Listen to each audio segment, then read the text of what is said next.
90-second recipe, go. I'm doing fried rice again, but this time it's morel fried rice.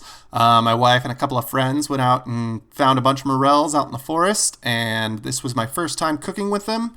So I've got some shallots, a carrot, and the morels. I wash them so much. You really got to be careful washing morel mushrooms. They look a little beat up because it just started dumping rain on us, so we had to run back. But anyway, you want to get some oil, get those going. If you can see, I just kind of sliced them up. Got a little salt on there. You want to cook them in the oil for, I did like 5 minutes, and then you want to add butter. If you do the butter and the morel at the same time, then the butter is going to get scorched.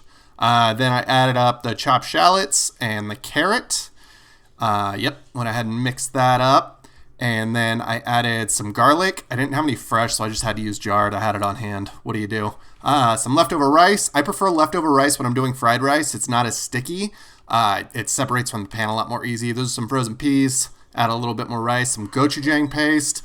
I got that in an Asian market. Highly recommended. Also some Japanese seasoning I got from an Asian market. Then the eggs. Make a little pit in the center. Add a little more oil. Crack those eggs in there. And then you basically just want to scramble them up. This was a really easy dinner, but it was delicious. Those morel mushrooms have a really nice earthy taste. Anyway, enjoy.